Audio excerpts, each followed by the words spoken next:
Alhamdulillahi Rabbil Alamin. Wassalatu wassalam ala asyrafil anbiya'i wal mursalin wa ala alihi wa sahbihi ajma'in. Subhanaka la ilma lana illa ma 'allamtana innaka antal alimul hakim. La hawla wa la quwwata illa billahil aliyyil azim. Rabbi shrah li sadri wa yassir li amri wahlul 'uqdatam min lisani yafqahu qawli. Allahumma aftah alaina bi futuhil 'arifin bik. Allahumma ij'alna minal ladzina yastami'una al-qawla fayattabi'una ahsana. Allahumma 'allimna mimma jahilna wa anfa'na bima 'allamtana wa zidna 'ilman nafi'an ya rabbal alamin. Qala Syekh Musannif rahimahullah taala wa nafa'na bihi wa bi 'ulumihi fid darain. Amin. Kita di muka surat 13. Kata Musannif rahimahullah taala, dan bahawasanya ialah kesudahan segala anbiya dan mursalin, dan bahawasanya diperanakkan dia di Makkah dan dibangkitkan dia padanya dan berpindah ia ke Madinah, kemudian daripada Isra dan wafat ia padanya dan dikuburkan dia padanya pada rumah Siti Aisyah radhiyallahu anha. Hadirin sekalian, pertama sekali syukur terima kasih kita ke Allah Taala. Kesyukuran besar sekali nikmat hidup yang Allah Taala beri pada kita sampai ke hari ini. Syukur kita hidup dapat Islam. Mak ayah kita Islam, maka Islamlah kita. Syukur banyak-banyak nikmat itu. Lebih-lebih lagi kita bukan saja Islam baka dan keturunan, tapi Allah Taala jadikan hati sanubari kita boleh membenarkan, menerima, boleh accept semua ajaran yang dibawa oleh Nabi kita Muhammad sallallahu alaihi wasallam, yang dengan kita membenarkannya tu pula jadi sebab boleh kita taat patuh perintahnya, meninggalkan larangannya, dan kita pula tekun untuk belajar, untuk terus memahami, mempelajari ajaran yang dibawa oleh baginda Nabi Muhammad sallallahu alaihi wasallam itu, yang kita nak ambil tahu ajarannya, yang walaupun kita dah jadi Islam dengan lahir daripada mak ayah Islam, tapi kita sedar bahawasanya kita jahil, dalam keadaan lahir dalam keadaan kosong pengetahuan. Allah Ta'ala mudahkan kita untuk mencari ilmu dan dijadikan kita memang untuk bersungguh, dan dengan itu kita boleh jadi taat padanya. Syukur banyak-banyak Allah Ta'ala jadikan kita orang Islam yang seumpama itu. Syukur juga kesihatan, kelapangan masa Allah Ta'ala beri. Juga syukur di atas hidayat taufik, dengan mana diberikan kita keupayaan untuk boleh hadir solat maghrib berjemaah, dan diberikan kita pula keupayaan untuk boleh tunggu sebentar, menunggu berada dalam masjid untuk teruskan bacaan kitab kita daripada kitab Matlaq Badrain ini, insya-Allah. Dan kita dalam masjid ni peluang mendapat iktikaf itu besar. Kalau tak niat lagi banyak sama-sama, lepas niatnya saja aku iktikaf dalam masjid ni kerana Allah Ta'ala. Dia kata Musannif rahimahullah taala dan bahawasanya dialah maksudnya Nabi kita Muhammad sallallahu alaihi wasallam, dialah kesudahan segala anbiya dan mursalin.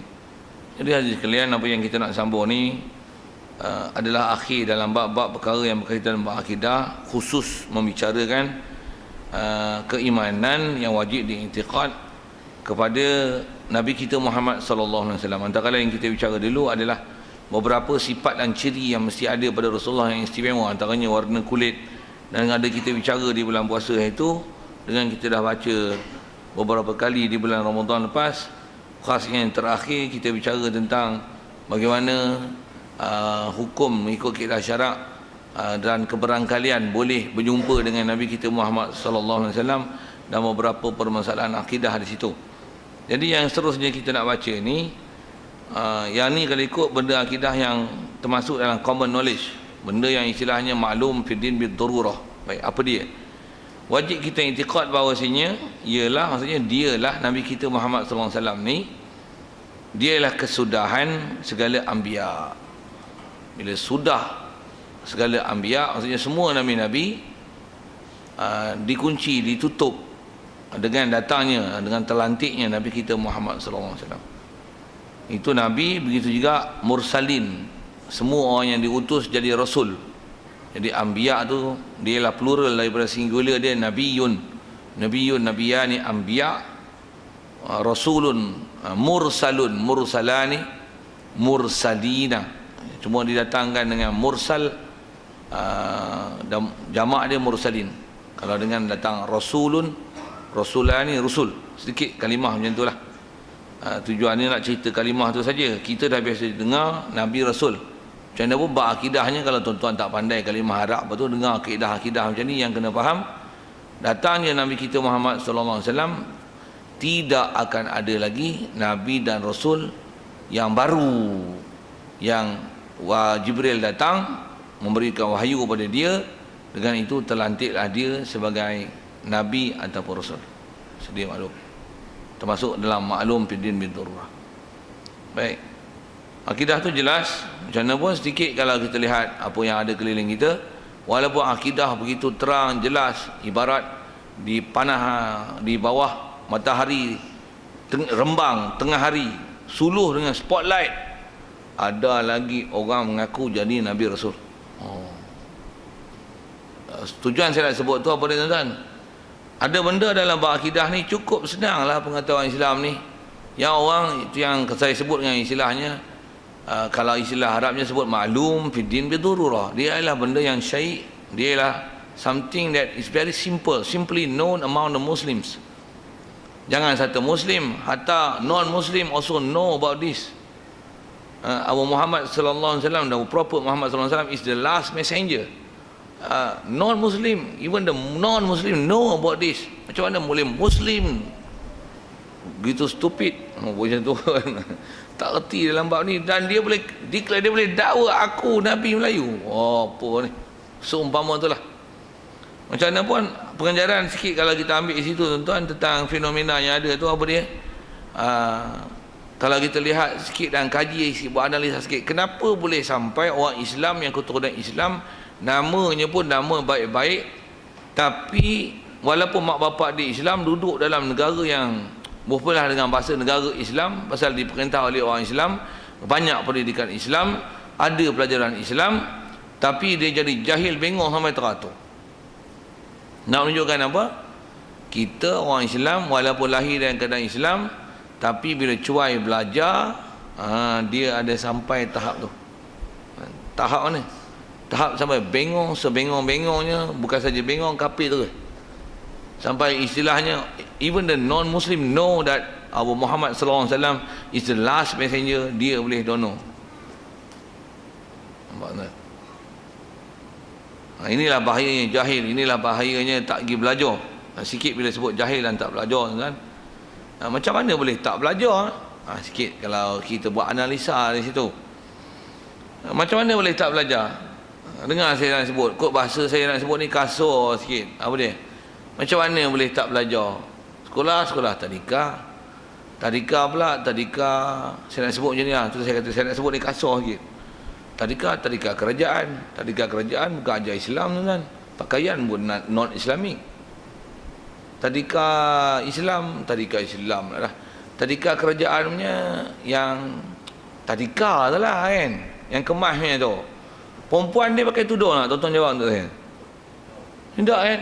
Tuan-tuan jawab, bila tak pakai tudung, dia pakaian Islamik ke non-Islamik? Non-Islamik. Pula tu laki perempuan sama pakaian tuan-tuan. Jadi tak ada compare tu, laki perempuan sama pakaian. Seolah-olah macam tak ada beza laki Islam. Jadi umur tera tu tak diasuh lagi. Maksudnya tak diajar lagi tutup aurat. Lakinya berkepiah, ngopi bahasa itu. Laki perempuan macam tu. Saya tu tak ada syarah panjang. Masuk sekolah kebangsaan, apa pendidikan Islam yang diberi?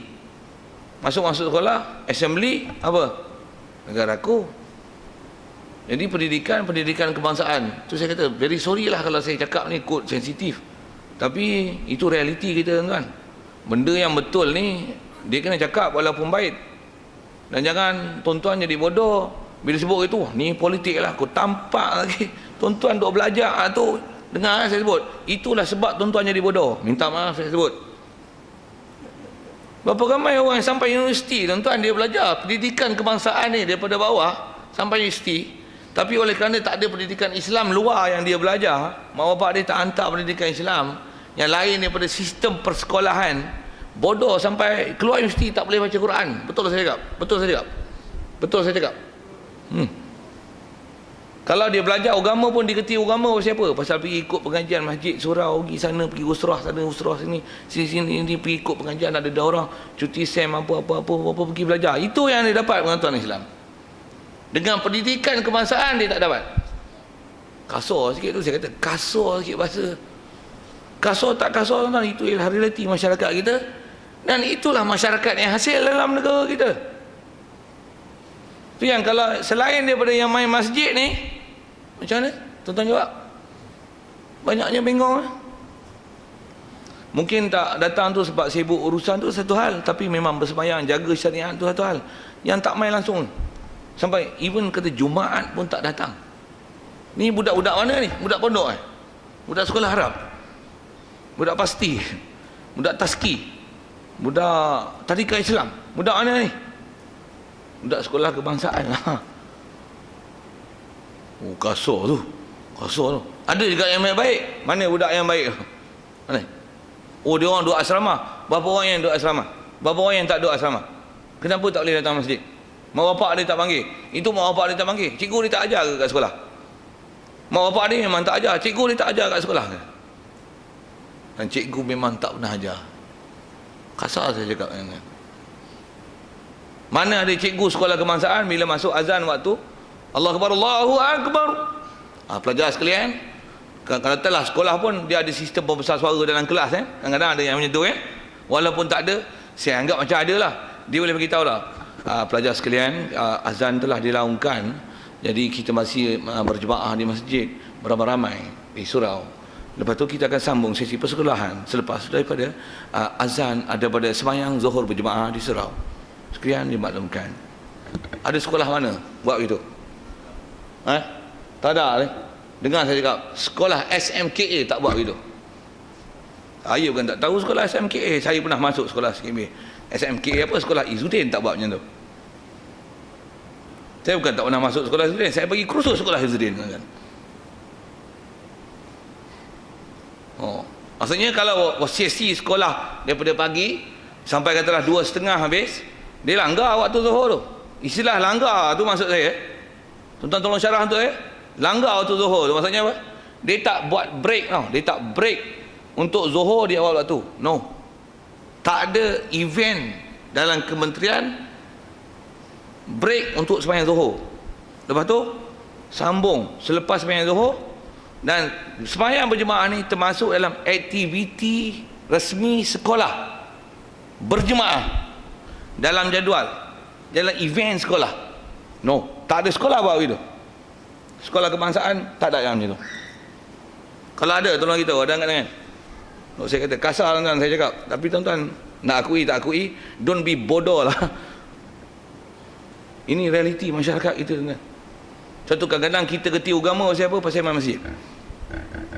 Saya celik agama tuan-tuan pasal saya main masjid, saya surau. Saya dengar ustaz mengajar, saya celik. Oh, ini ke Islam. Ini ke tanggungjawab aku. Itu aku pandai. Saya pandai. Saya pergi ngaji pondok, pergi sekolah agama, pasal saya pergi masjid, saya surau. Tu dia. Nampak terang-terang kan. Dan saya duduk di sekolah, saya jadi buat semua orang gedebel dalam sekolah. Sebut bunyi gedebel tu, Hulu Perak boleh faham tu. Gedebel lawan cikgu. Bukan lawan apa? Lawan sistem. Saya dulu zaman saya tingkat 2 sesi petang. Tingkat 2 sekolah saya, sekolah pelajar dia pun tingkatan 1 ada 14 kelas. Saya duduk Kuala Lumpur tuan, KL, bukan KL Kuala Luar. KL Kuala Lumpur lah. Saya sekolah Kuala Lumpur, sekolah menengah saya sekolah menengah SMP, sekolah menengah Petaling, Batu Enam, Jalan Kelang Lama. Antara guru besar yang khidmat lama itu saya ingat lagi, Kehadiran. Tuan-tuan tak kena punya pasal lah, tapi saya sebut fakta ni, saya bukan bohong ni. Saya sekolah situ lah sampai tingkat 5. Jadi tingkat 2 saya Allah, tingkat 2 saya sesi petang masa tu. Jadi ada sesi pagi, sesi petang. 1, 2 sesi petang, 3, 4, 5 sesi pagi. Sesi pagi, masa tu tak ada tingkat 6 lagi kalau sekolah tu. Dan jumlah pelajar ada sesi petang aja pun dekat 500 orang. Petang saja tuan.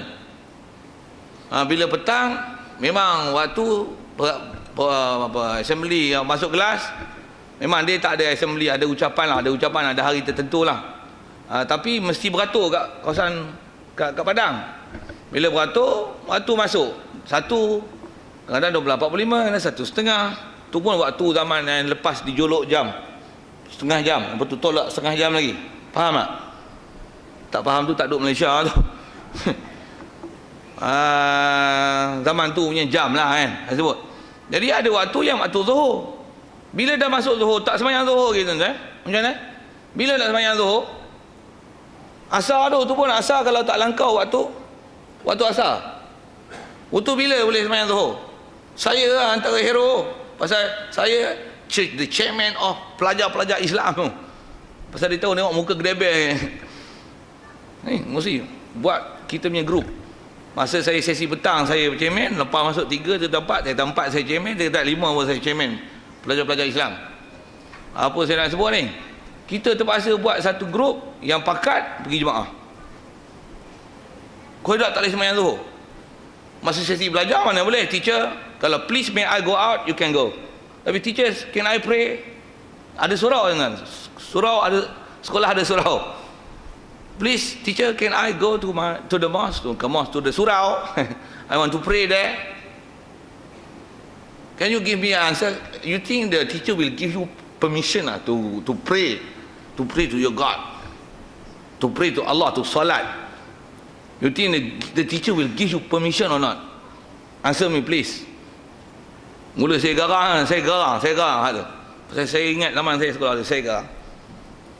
Terpaksa buat sampai waktu sebelum masuk, kadang-kadang bila dah jemaah pring bunyi loceng, kita semayang, geng-geng saya semayang, geng-geng saya siap dengan asuh dengan serban dengan tuan-tuan. Jemaah kami serban, lepas tu lambat kami kadang-kadang hari assembly je beratur je. Yang lambat beratur, semua geng-geng surau semua geng-geng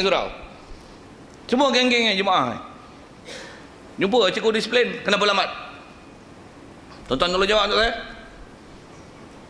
Sembayang agak-agak apa dia buat? Baik, tangan otan, lagi dia otan, lagi kami tu buat jemaah. Saya kena panggil, I am the chairman. Panggil, awak ni telah melanggar peraturan sekolah. Bukan engkau tu. Saya jawab lah. Saya pun dah diajar jawab berani macam tu masa saya zaman sekolah kan.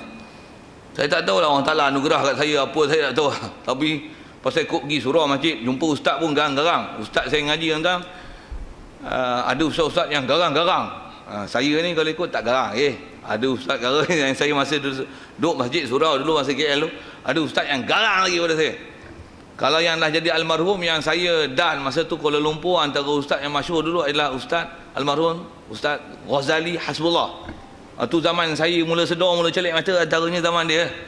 Tuan-tuan tak kenal pun punya pasal lah, pasal duduk ulu kan, tak bisa dengar perkembangan di Kuala Lumpur. I duduk in Kuala Lumpur lah, I talk about Kuala Lumpur, you know, about Kuala Lumpur punya perkembangan dakwah.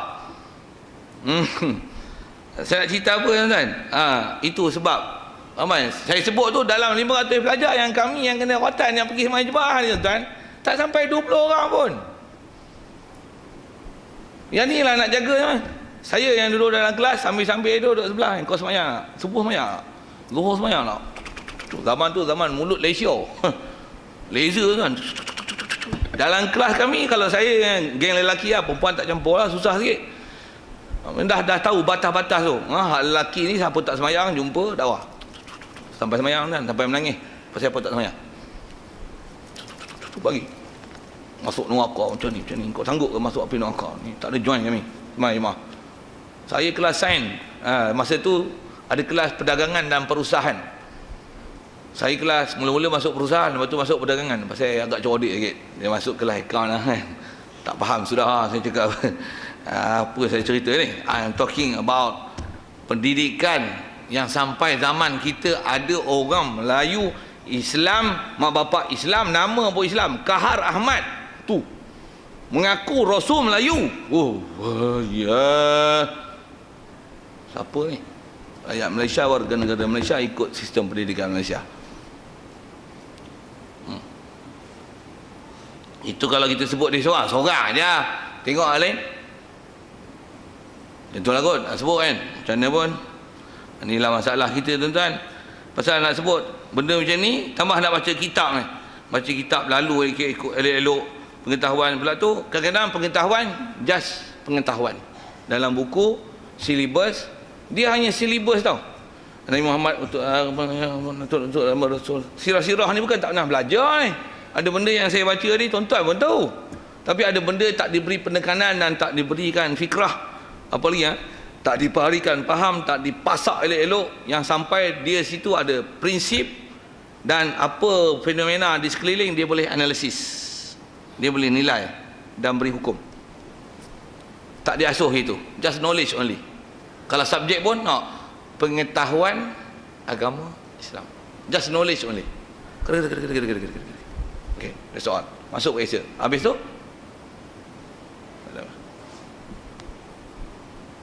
itu zaman saya. Zaman Lani punya pendidikan lagi mencabar tu.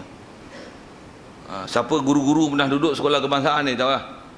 Saya guru sekolah agama, sekolah pondok kan, lagi mencabar. Kalau yang tu sekolah kebangsaan, satu duduk dalam sistem yang macam tu. Saya duduk sistem saya. Kami susun sistem. Sekolah, subjek, walaupun ada subjek perdana tu masih lagi tak ditinggalkan keseluruhan. Kita yang susun jadual. Berapa kekerapan dalam minggu. Nak nahu suruh lebih matematik ke. Matematik seminggu 2 kali. Enggak tahu champion tak champion kami belajar. Matematik seminggu 2 kali. Sekolah kebangsaan 6 kali, 8 kali, 6 period. Kita 2 period. 1/4 daripada belajar. Tapi ada yang pelajar boleh challenge. Hak bengoknya yang kira. Maksudnya pelajar cerdik hampa 8 period. Kami pelajar cerdik kami 2 period dengan subjek tak kurang daripada 23 subjek. Kalau campur dengan subjek Arab. Tapi dia boleh belajar semua. Kalau yang cerdik, akademik dia boleh kuasai, Arab dia boleh kuasai. Dengan akademik tu, kalau saya sebut contoh matematik just 2 period in a week.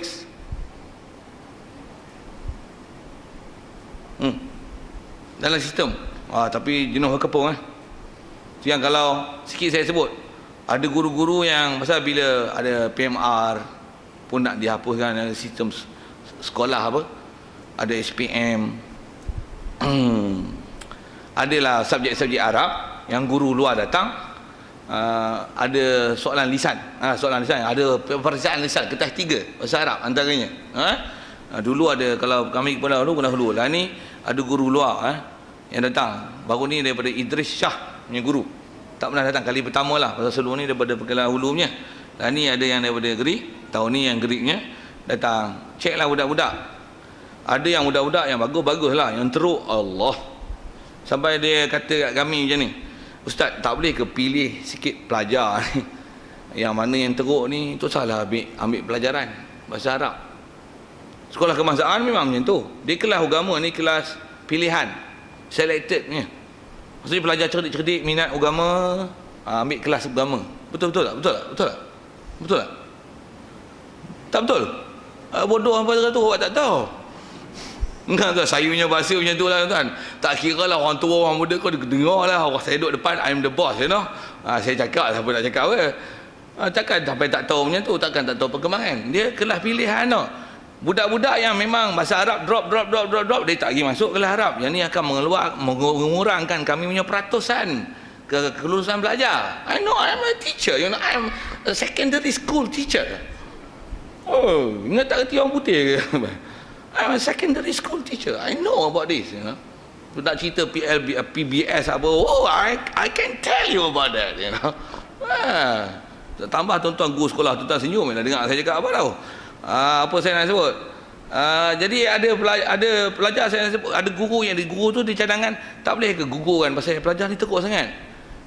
Saya punya guru yang akademik lah tolong cakap. Saya tak cakap lagi, saya cakap lagi kasar. Dia kata, kami di sini mai je sekolah kami, hang reti Arab ke, alif bata tak kenal ke, hang kena duduk sekolah Arab, hang mesti belajar Arab, hang kena ambil ketah bahasa Arab. Satu kadang-kadang ada yang ustaz-ustaz yang pelik, yang ghaflah jingga, dia tak faham perkembangan tu. Dia main, awak bodoh kan orang sekolah Arab ni, ngaji semua Arab tapi tak kerti Arab.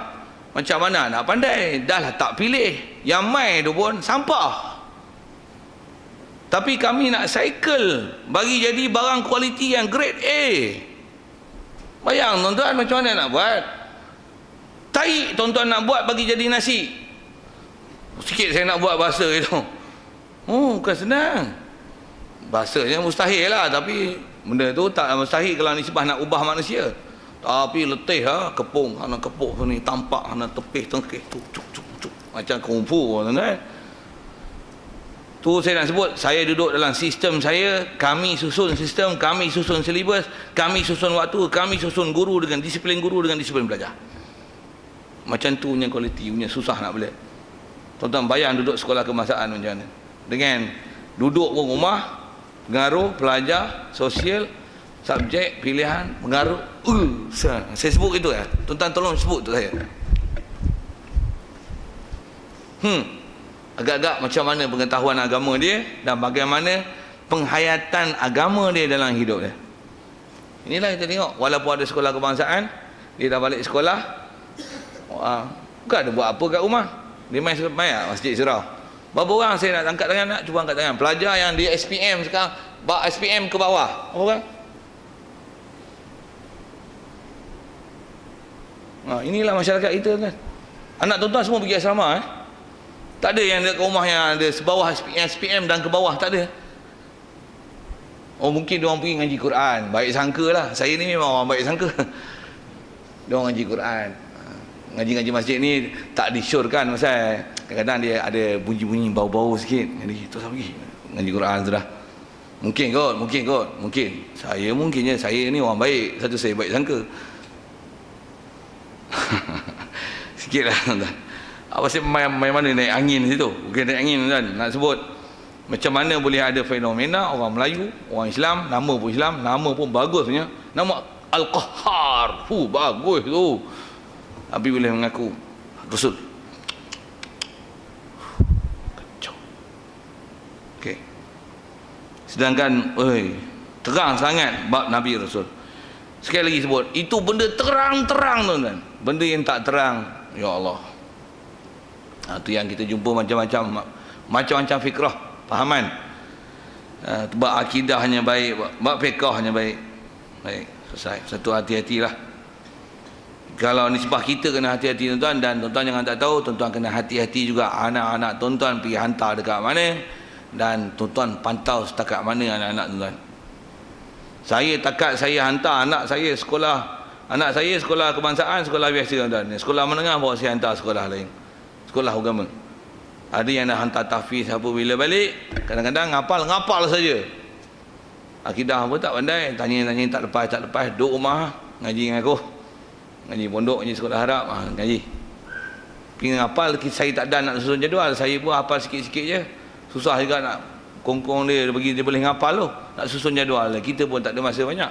Pergi ngapal tu, balik, ngaji elok. Ambil faham apa yang kau hafal. Pergi faham betul, duduk sini dengan pantauan kita. Tu pun risau ni. Risau. Duduk sana dengar bunyi sembahyang ni qiyamul lail apa-apa, balik-balik tidur. Tuan-tuan tak risau ke? Walaupun hantar sekolah agama tuan, jangan tak tahu. Mungkin dia heavy duty lah duduk sana. Ngapal tuan. Bangun pukul 4.30 dah bangun. Dengan tahajud, dengan sembahyang hajat, dengan istikharah lah, apa dengan ngapal, dengan ngulang. Bulan puasa, lagi kan tuan. Tak rest langsung. Bahasanya tak rest, saya bahasa tak rest tuan. Ngapal, ngulang. Dengan malam tadarus, dengan baca Quran, dengan tahajud. Pukul 3.30 bangkit lah. Balik rumah tidur. Saya nak kata apa? Dia boleh duduk sana buat macam tu pasal apa? Pasal sistem dan peraturan. Tapi jiwa kosong, balik rumah dia tak buat. Maksudnya apa yang dah diasuh punya lama tu duduk mendesah tu, balik rumah itu bukan darah daging dia. Maksudnya diasuh dengan peraturan saja. Dengar saya sebut tuan-tuan, itu sekolah agama, sekolah tahfiz, dapat didikan mengapai Quran, tahajud, duha, sembahyang qabliyah, ba'diyah, aurat, pergaulan lelaki perempuan terbatas, tak ada hiburan. Macam tu. Kot saya kata, anak tuan-tuan tak apa kot, dilatih dengan macam-macam maksiat, duduk rumah tahajud, duha, oh best power. Macam tu